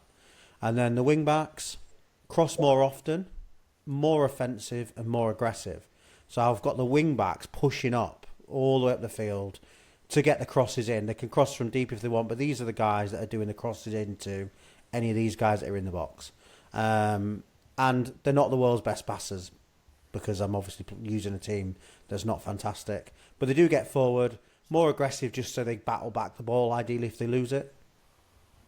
Then the CDM, low freedom, more defensive and more aggressive. So he just wants to sit here and hold. So these kind of 4 here are just the guys that are holding anywhere at the back. Then everybody else can attack forward. Left mid and right mid, nothing at all on them except for making them more aggressive. And then the cam, high freedom, more offensive. And then the striker, just on more offensive. So I've kept all my instructions simple. Every time in the testing that I was doing back here, right back when I was doing the testing, obviously at the beginning, I had quite a lot of complicated stuff on. And as I started to take it off, so I've kind of built it what I thought I'd want it as here. And as I started to take the instructions off, actually was getting better. So I don't know if that's just a thing with that formation, but I just felt I didn't need to overcomplicate it. I think it'd be interesting, like you say, if I've got cross more often across the board rather than just on the wing backs. Also, you said you pushed the put them on more offensive. Yeah. Yes. Like I said in my tactic, the one that I did the first one, if you just put them on high positional freedom, you get the same thing. In fact, Get I'd the say same they thing. attack more when you put them on high Okay. positional freedom. Because they're allowed to leave their spot here, I guess. Yeah, but they're You're still actually saying you defensive. can do They're whatever not here. they're not forgetting about their defensive duties, but they will get forward like a lot. So yeah, just a note there for anybody. No, that's cool. But overall, I think out of the tactics I've tested, I've had some that have been okay successful, but I just think my approach to it is what helped me hone it into a better tactic. Because I just like the idea of doing this to figure out what's going on. And then I may have made a tweak or so here, but not much. Just like maybe trying something on and off. But it wasn't really affecting the result that much. But yeah, overall, didn't do too bad with it, which is quite surprising, as you probably think. So yeah, I wouldn't run that tactic. It's uber. I know you ran it for 2 seasons to prove your point in your testing. And I get why you did it, but I just couldn't watch those games. Well, see, the thing is, and I think it's something I might run next season if I get into bronze, because in bronze I'm not going to be a strong team, and I might come up against some team that is ridiculously strong, and I'm like, well, my 4-3-3 defend ain't going to get the result here. I could switch to the 5-4-1 flat to try and nick a result there, and that's like the situation I would use it in. I know my opponent's going to be ridiculously strong. I'm going to get beaten anyway. Let's try this. Let's try and nick a 1-0 here. I think that's why that's the purpose of it, I think, of the formation. Cool. So that's that done. Obviously, Root will put up a poll for next week's tactic testing. I think you're just going to leave it in the Discord, right? Because it's easier. Yes, we're just going to run. They're in the Discord now We've got entirely. enough- I'll yeah. still put a tweet out. But if you want to get involved and you want to influence the pod for tactic testing and for questions and for suggestions and just equally get in the chat, like you say, we've just almost, I think we're at 45, 46 members now, but everything will just run through the Discord now. It's not a bribe way to get you in, but that's where it's all going down for everything that we do now. Yeah. Will you put? Is there a link in the description? Have we been putting a link to join the Discord? I'm not sure. I'll double check. If not, I will put it in there. 100%. Yeah. So hopefully the Discord link will be down to join if you want to get involved in the tactic testing, like you said, influencing it, what we do next. And clearly label them, please, Root. And don't come back and edit it later and tell us that we've got it wrong. I don't edit it, mate. The one thing I do not need to do is that, but it's fine. It was fun. It was fun. To be honest, when I saw the flat, I was like, there's a flat one. I didn't even know there was a flat one.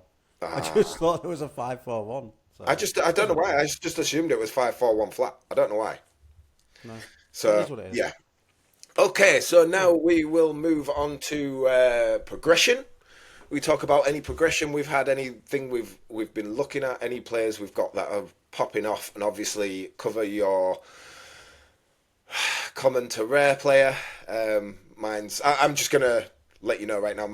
I've got a dud, guys. I think I've got a dud. He's done absolutely nothing. He's getting games, and I think You may as well go first then. Go on. Yeah, I may as well. The guy who's got him, I may.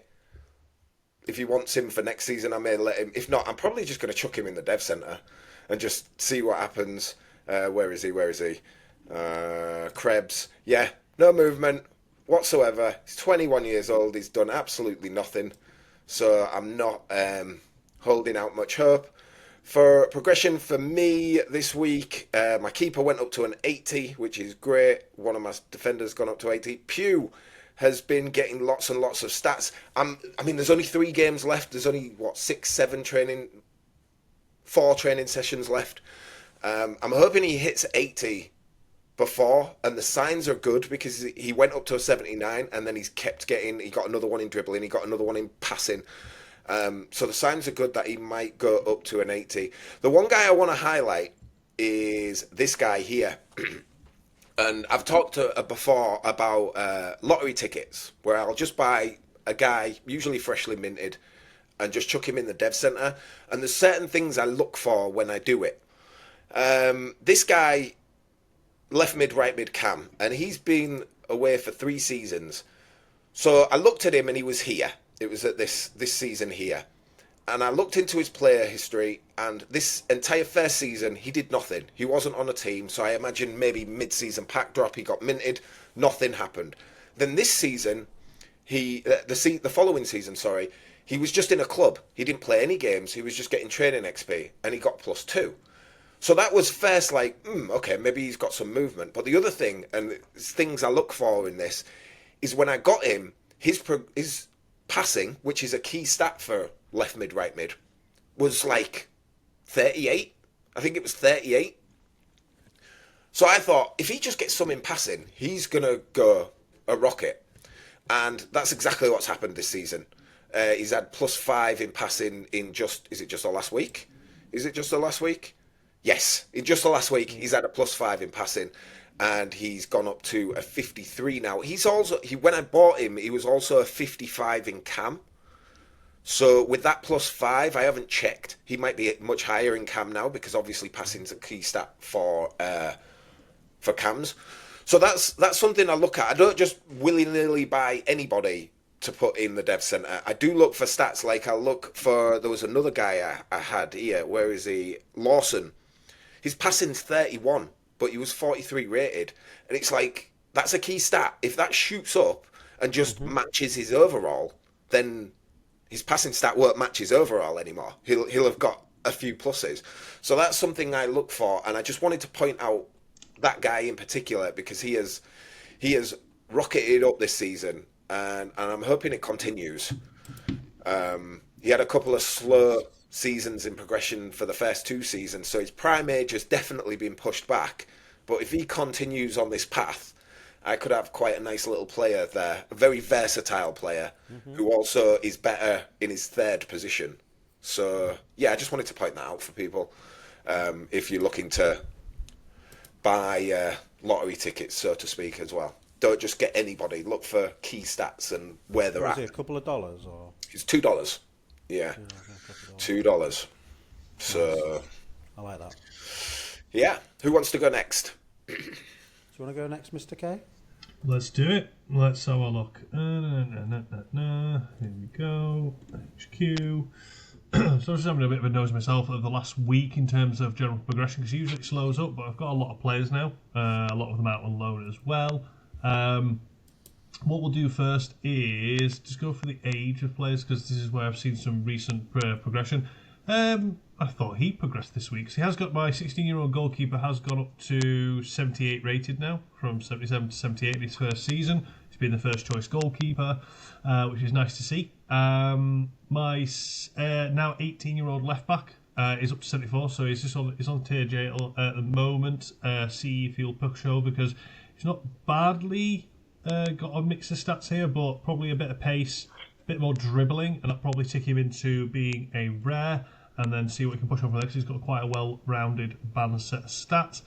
For current season, though, for overall progression, top in the chart is my road to rare defender. But again, it's like you were talking about the lottery sort of pull sort of idea. He came in at a 54 rated defender. I know he's had lots of uptick in like his defence and stuff like that. So if I just do all time and look at his stats when he first came in, he's gone up 11 in defending. So he was only 50 rated at defending, 2 at physical, dribbling's gone up a bit, give great whoop. But a 54 rated defender, centre back, 44 pace with 50 defending and 72 physical. You're not going to look at that and go, well, he's worth a couple of dollars, is he? And you don't know what you might get, because I just stuck him straight in Dev Gels as a pack team. He's up to 62, he keeps just ticking over here and there. He's got, 2 more seasons in there? He might be on the cusp of being a uncommon at that point because I think he needs to up a few more stats, and if he can keep pushing that defensive up, it'll look nice. This is a guy that I bought as part of a agency buy. He's a 21-year-old up to 58 now. He's gone up from 49 rated up to 58 now over the course of almost 2 seasons. I don't know how much he's been playing during that time frame. I might have a quick look actually. Because he was just one of the guys I picked up. So he wasn't a regular last season, only 10 starts. 14 starts this season with an average 6.8 rating. Been playing in Spark. Yeah, he should be ticking on quite nicely as a centre mid and a CDM. It's just going to be really fun for the sort of agency building, lower division clubs, and doing a bit of testing here and there with those sort of Flint and maybe a couple of Spark sides. If I just go current season though, I was going to overall, say, you should mine's probably been- next season stick him in one of your Flint clubs. Get him Yeah. those match ratings. Get him those Yeah, match exactly. ratings. Yeah. That's what I've done with a load of these guys, because a load of these guys, a number of them root with the ones that you were just sort of happy just to offload. Yeah. I looked at recent progression and all-time career progression, and especially the last season, how they progressed and how much they played. And those that progressed nicely got more game time. So this Tolosa, who's now 23-year-old, +3, all-time, he was +5 when I got him. And I thought, well, I'm going to give him game stats, even though I had sort of 53, 54 rated defenders, because he was on a bit more of a heater than the others, and he's progressed again this season. And I've done that with a number of players, just sort of giving them more and more game time because they're showing progression and they're seemingly doing something. This was a striker that you let go. He's gone up +5 this season. He's 28, but he was progressing quite nicely. Oh, that's not current season. No, that was a different one. Barragan was another one. He's been progressing nicely, so I've given him a lot of game time. Boy, He's gone up +4. That's a big boy. That is a big boy. Yeah, grumpy old fucker. Looks a bit like you, Root, if you had a beard. Yeah, maybe it is me. It actually does look a bit like you if you had a frowning. big old beard. Yeah, love it. But yeah, overall, pretty happy. I think progression this season's been a bit better than last. People are ticking over here and there. The ones that you really want to improve are always the ones that don't really improve. So the younger players that have got that, this young striker, he's not ticked on since I bought him. It might be turn out to be an expensive purchase unless he starts ticking on a bit more. But his dribbling and his physical is the one weighing him down in terms of progressing. He's picked up a bit more in his dribbling. Yeah, might tick on. Where is he? 21-year-old centre-back. He's sort of flattening out a bit at the moment. He's got the high defending. He needs the physical. He needs the pace. Otherwise, he's not going to go too far. Where's that DM? Where is he now? I've probably gone past him now. Where are you, sir? Oh, I can't find The him. young one. Yeah. There he is. Yeah, he's not really taken off at all. This is just current season. This season he's had a lot of game time. He's gone up +3 in shooting. Thanks. But all time he's only gone up a +1, and it's a fairly mediocre set of stats. Still very young. Lots of opportunity to improve. So yeah, it's one of those. It's been some very tough bronze leagues this season that I've got these players in, but the more I'm seeing it, the more I'm going, well, that team that's going to get relegated from bronze, the young, high-rated players that will do better in iron, they're going to go in there. Yeah. Because they'll get better match ratings. Or I can stick them in ice. One of the two. Well, you can. Just speaking on that, because you said about he's just gone up like +3 in shooting. You know the Sydney Howe, the DM I've got. Yeah, +2 in shooting. That's it. Good man. Loves it. Great. Fantastic. Yeah, that's just what you want on your DM. Exactly. Yeah, exactly. Go ahead then, Root. What have you got? So this is the guy that we did the raw to rare. So Sexy. he's currently obviously stuck at tier break at the moment. So he's gone up a bit this season. So he's just doing whatever he does. He's out on loan. So I don't know how much game time he's getting, but obviously he's at tier break, so he needs to pick up some of his stats to hit a 55, and then hopefully he can kick on. But I think it's fair to say, Mr. K, you've literally smashed it on. That's one of the players I'd go for in a thing, because look at that defence, 41 defence. Like if that shoots up, he's gonna rock it. If that defence shoots, Do you want to do another one next season, boys? Do just to start with a new player to freshen it up for yourselves? well, we can, but I'm still gonna keep Krebs. I'm just gonna chuck him in the dev centre. Yeah. We'll just get another one. We can do get it another every one, see how season. that turns We out. can build a bloody team. Yeah. Of them. We I can thought build we were going to be Oh, honest. Yorkshire Tea XP team. Yeah, stick We them could in buy a there. limited player pack. We can get a limited player pack and see if that goes anywhere there. We can Yeah, play in it's a Yorkshire good Tea. call. That's a good call. Yeah. Cool. So Or go get rare players and put them in Yorkshire Tea. We can do that as well. So last 7 days, loads of +1s. Nice. Loads of +1s. Going really well on progression this season. So again, I think it's the tight bands of the players with the match ratings and the way they're performing. It's just the ones that are in my clubs, the ones that are out on loan, just lots and lots of +1s. Couple, 1, 2, 3 tier breakers here in the last week, down at the bottom here. 2 of them in Dev Centre, so that's nice. Current season, I think. What we at? Current season, a couple of +5s, 1 in Dev Centre, 1 out on loan. +3s. Again, some tier breakers here and there. Really happy with the progression. There's loads of progression across the season. I mean, look at all this. There's only a chunk down here that I haven't got any. But all that has got loads, so I'm really happy with that. Loads of progression. Then you guys, I think Mr. K looked at all time, so if I look at all time, still Massaro, my main man, Massaro's just still, I thought he was onto something, and then no. Well, he's got a +2 this season. That's not bad. Yeah, but I thought he had that, and then he did a teeter off, did a boom, teetered off, and I was like, ooh, started the boom, but it's not. But he's still got time. He's still got time. Yeah, he's still and got. He's still got plenty of time. This guy again, I don't know. I don't know where I got him from. Yeah, paid for him, but he's on a real nice progression. See, I like graphs like this because it's consistent growth, isn't it? So he's just consistently growing. He's 26 next season now, and yeah, quite a lot of progression on most people, I think. Yeah, loads. And then I said I'd touch on it, and then if I go back to overview, join the agency. We were talking before, so I've been bringing some players in, just getting prepped for next season and just some backfilling and things like that. So I think if we do it on rating, so this was the guy we got. I won with the kits that everybody's seen already. Then I've picked up Mr. Freeman, centre back. Looks ready to go for 79. That DM. You think? Based on yeah. Must be which would be nice, that won't it? Absolutely. Yeah. Go on, Mr. K. Get him played in the last few games. Get him ticked over. So I picked this guy up. Happy with that. 36. Looks like a good guy. Decent. He's got progression on a kind of curvage. Hopefully he can kick on. And then I picked another one up. Left footer, so left back. I think he can play both sides. He only drops down 1 on the other side. Yeah. Not too bad progression. I think he was like an absolute. I just thought it was a bargain. So, yeah, picked him up as well. The dual position, that is a bargain. Yeah, that's really dual good. Position then, like you say, some of these are just, again, young lad, 21. Really liked the look of his stats. Thought he'd be good in leading the line on my dock side. So he's newly minted, but I just really liked the look of him. I just thought he could lead the line, 21, get him a lot of game time in the rotation that I do. I thought he'd be pretty good. Because I've got this feeling I'm going to have to maybe move some players down. Don't get ahead of ourselves. But yeah, really happy with that. Really happy with the progression of the season. I think it's been my best season for progression. And I think that's all about the 18-man rotation that you got me into, 17, 18-man, whatever. Because the keeper, I think my keepers have only played like 6-7 games as a backup. So like they're just there to do what they need to do. Everyone else has literally done however many games they need to do.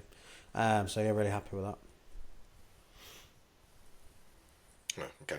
Sorry, I just got a notification for my Yorkshire Tea XP game. It's literally just come through now, and I'm like, that was like 45 minutes ago. What's going on?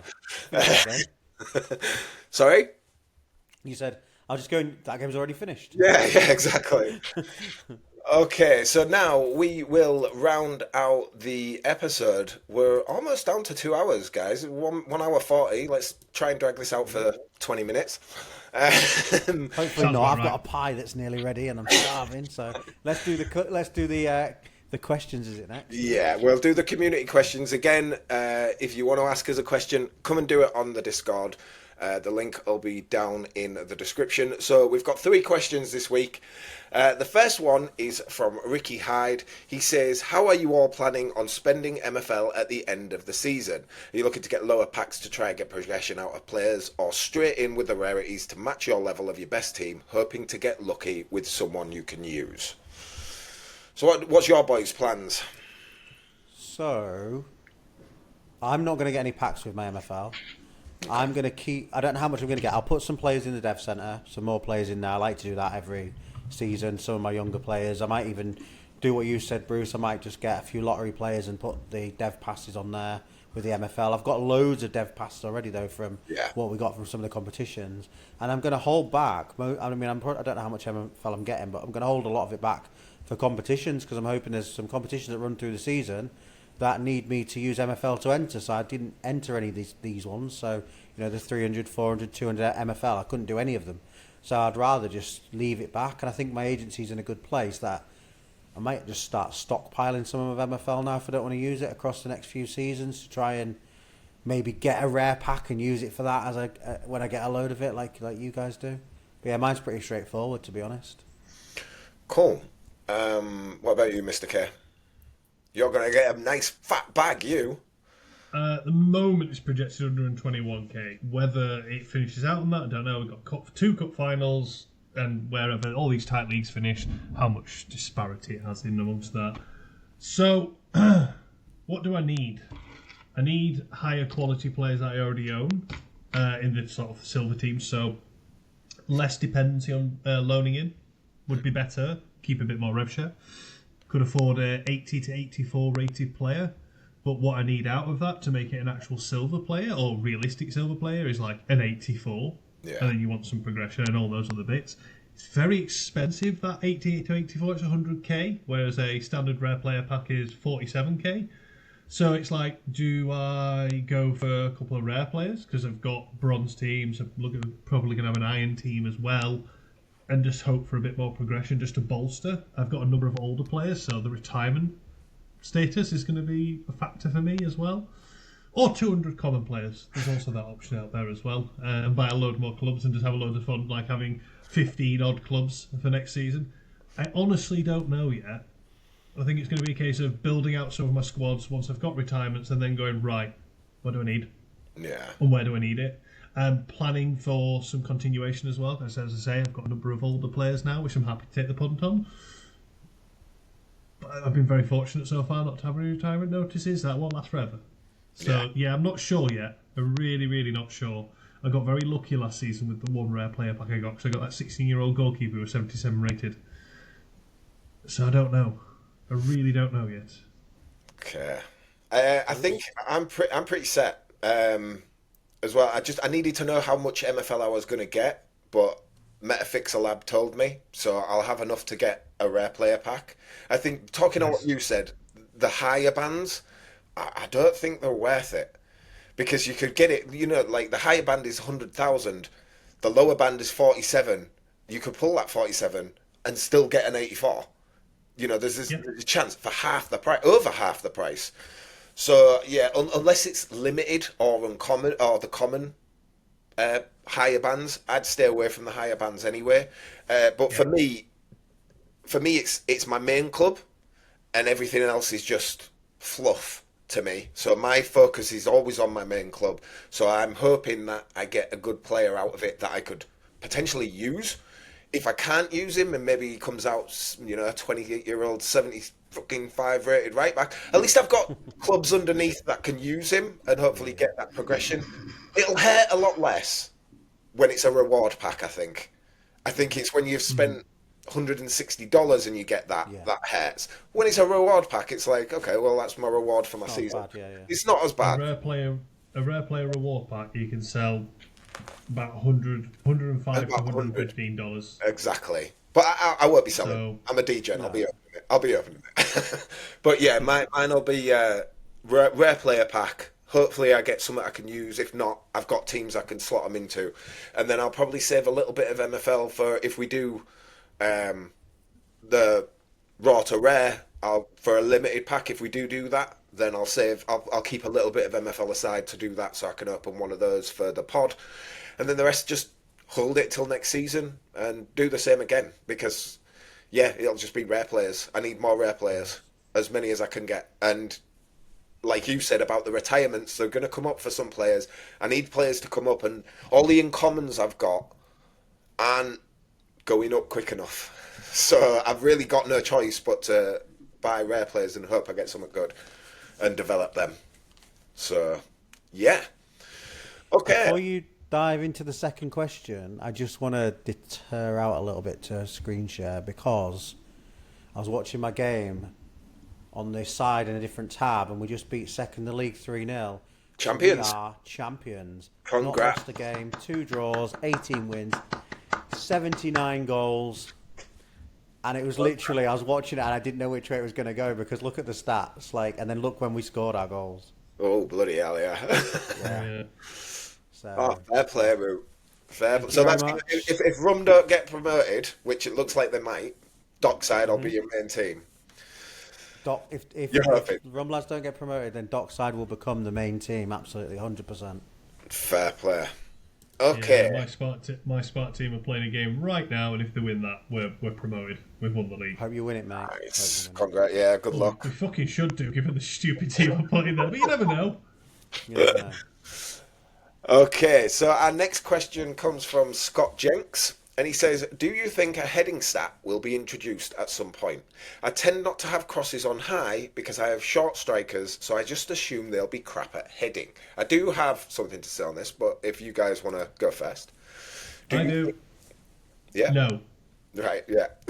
I I don't. also. I genuinely don't think they'll add any more stats.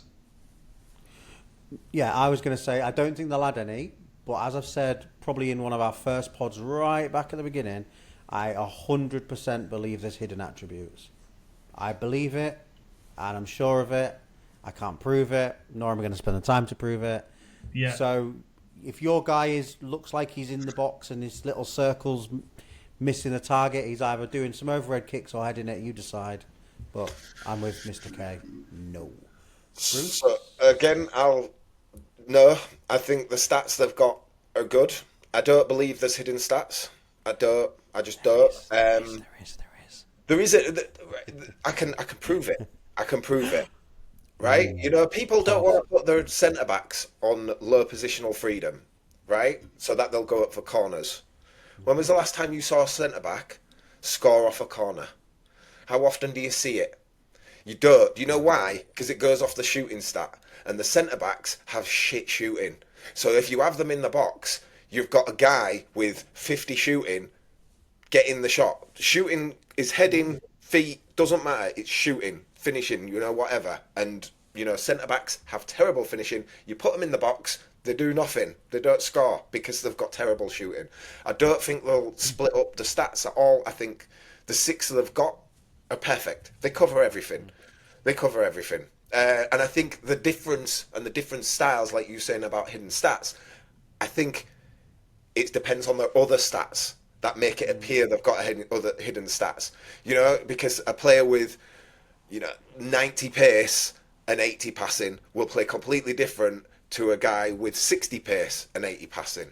And I think it's the culmination of them all which makes it appear like they've got hidden stats.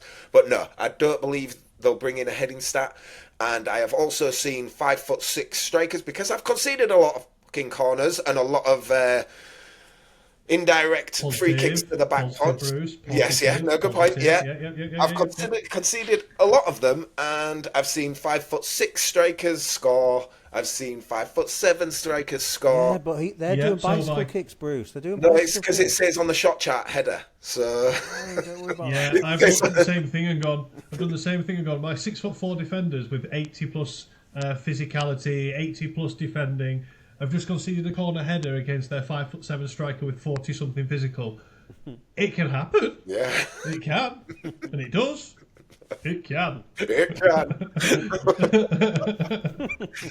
So yeah, to answer your question, Scott, no, I don't think they will. I think there's going to be a rework to match XP and fitness to accommodate substitutions, but I don't think they're going to change the stats at all. I think the stats they've got are pretty good and they work pretty well. There's no point to fix something that isn't broken.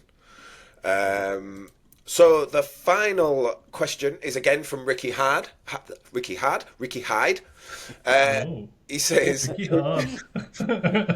Sorry, Ricky. It says, it may have already been covered, but what are your thoughts on the current player prices, and do you think the higher rated players will rise when retirements start to happen more soon? Again, I've got thoughts if you guys want to go first. Can you go first, Bruce? Because we've gone first the last couple of times, so we don't end up covering your points potentially. Yeah, okay, so 100%. I think once substitutes come in, once injuries come in, which they are definitely coming in, all these 16, 17, 18-man squads, impossible. People are going to need to buy more players. They're going to need to run 22-man squads. Not only that, and I think it's in 2 seasons, season 12 or season 11, where there's going to be mass retirements. And all these guys at the top end, because I mean, some of them have already prepared. Some of them have, not all of them. I'd say the vast majority probably haven't prepared as much as they should. They're going to lose all their rares, all their legendaries. Who are they going to replace them with? Like, they're going to have to replace them with strong guys. You know, a few seasons ago we saw, like, you know, a 72 overall player would work well in Iron. You know, I think we're going to get a return to that once the retirements come in, the mass ones. We're going to get a return to that because all the higher clubs are going to have to pay to get more players in that matches their level that they're at, and it's just going to. Where right now it's like eking down, so we're seeing rares in ice. When the mass retirements happen, it's going to reverse, and that's my prediction. I think that's what's going to happen. So especially rare and above, I think those prices are going to raise because anywhere from iron to gold, they're going to need rare players in their squad, or they're going to have to run uncommons. You know, nobody's going to want to run uncommons in gold. So you know. Mine follows on from literally what you just said there. Literally following on from that, I think as well with them keeping the pack numbers low, with the Flint clubs and the trial clubs coming in and all those being converted, there's more demand for players, and I think it will end up like he's literally echo everything you just said for those additional couple of reasons, and I think it's what we need it to do. I know I'll certainly, once injuries and substitutions come in, I will straight away be going up to 22, 23, 25, like you said, man squads. And I'll just have some of the older players as the backups. It's a bit like what I've done with the trial club this year, obviously, because we did the community club. That's full. But there's some players in there that have played 1 game or 2 games because either energy or someone got a red card or whatever. If you throw injuries and substitutions in there, then absolutely they'll end up playing a little bit more. But I probably wouldn't have them as high as rated, and I just probably would have them older, probably. So I'll be probably looking on the market going, right, he's got a retirement symbol. He's literally just come on. He's now bargain price, potentially. I'm going to do that. Whereas other people will be then looking at the ones that haven't come on and buying those at higher prices. So it'll just bring more life to the market again, I think. Can I just say something? Have you noticed with players in the last season of their retirement, they seem to play better? I don't know. I don't know if you guys have noticed. I don't have any, so I've been looking at them because I've only had one, but I've been looking at other players like where they've got the red symbol. They don't play many, but when they do play, they play well. Nice. I don't know if you've noticed that. Anybody else has noticed that? If anybody of the viewers, it's like, I don't know, do they get increased performance because it's their last season? I don't know. But that's something I've noticed in the small sample size I've seen. But yeah, they seem to play better. So, yeah. Cool. Okay. What was your thoughts on that, Mr. K, by the way? I think we're very much going to see that. I think this idea of everyone's saying there's going to be like a massive purge of players with retirement. Yeah, at some point there will be inevitably be that top 10 to 20% of players will obviously retire, especially those that are over a certain age. And I know there's lots of estimations like season 12. Yeah. That sort of is going to be like the drop over the cliff. If they retire when we expect them to, or they don't retire early, I think substitutions is an absolutely valid point. More need. The strength curve that we're seeing across the divisions, people are going to start looking for those players more and more and more. People are getting less adverse to buying older players because they're seeing, well, they're not retiring just because they're 29 this year or 30 this coming season. They're definitely going to retire. It's not as frequent as people thought they were. And then people have also got this dreamy vision of progression. I've got an 18-year-old who's going to progress. Maybe. Yeah. He might not. Or I've got a bit of a conundrum with this one of, just because someone's progressing quickly doesn't mean that they're a high potential player. They could be progressing quickly because they've got a nice base set of stats that they don't need massive improvement in one stat that's hampering their overall going up.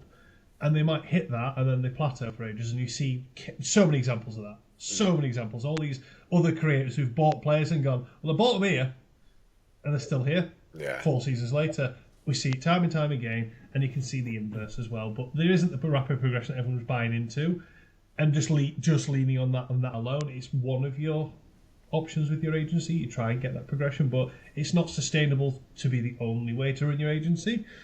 And like you say, when the what's the top rated? It goes from rare to Ultimate. is it legendary? It's the ultimate. Legendary, players, then ultimate. Yeah. Yeah. The ultimate players, there's loads of those that are just ridiculous. They're very old because they've had a good career and now they've got all that maxed out potential. I don't see loads of other ultimates sort of filling the gap in behind them at the moment. Don't see as many. So then the top managers will want the best Legos. Yeah. And it'll be that filtering down of, well, actually, for silver now, 86, 87 average is good and competitive. But if they're all being hoovered up by gold because that sort of tier structure, then all of a sudden 84, 85, maybe 86 is more the punching point for silver. It's going to be an interesting one, and that's why when the prices were depressed, I bought buyer's market and all that. I invested more then, with my intention now not really to invest a whole lot more, unless, as I say, I'm doing this sort of maybe a business piece of buying favourable prices. If someone is desperate to sell, I'm happy to do it, but I'm not going to rip people off sort of vibe. Like, if they want to sell at that price and they're happy with that and they're informed, cool. But if they don't, I think it's worth holding. I don't think it's worth selling right now. I think you're better off holding on to your players because you won't get what you want for them. You just won't. So yeah, I'm not concerned by it. It's a game. It's not an investment tool for me. Yeah, I echo that 100%. It's a game. You put in what you find fun, and just this past period's been great for buying. It's been absolutely great for buying, and I don't think it'll last. There'll be a day when the prices go up, and people will be kicking themselves like, "Why didn't I buy those fucking players I saw, like for cheap?" I do predict that'll happen. It'll be a few seasons yet, but they saw all these ultimates. The ultimate players are all old ID, and not a lot of the new ID I don't think there's any new ID ultimates yet. So, like you said, when they all retire, people are going to be looking for those new. I think they're going to become more rare because there's like 18, 20 now, isn't there? Ultimates, I think. About that, I don't think the number will be that high when when all the old IDs have gone. I don't think there'll be that many from the new IDs at one time. I don't think anyway.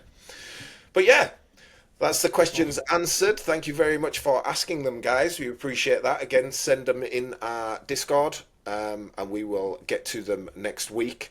Hopefully, we'll have Ron John on to announce the winner of the Ron John Challenge. We haven't decided on a topic of the week yet, have we? I don't believe we might dive into to what we believe each of the things in the formation are. Right, that's why I'd like. It depends on Ron John, because if Ron John can come on, the whole episode will be about that. I think it has to centre on Ron John, chunk of it. So yeah. Okay, so hopefully shorter tactics. Yeah, hopefully next week we'll have Ron John on and we'll pick his brain as much as we can about his agency and stuff like that and what his insights are. So yeah, don't forget to vote for Tactics Corner. And again, thank you very much for watching, guys. Thank you very much for all your support. We really appreciate it. And until next time, peace.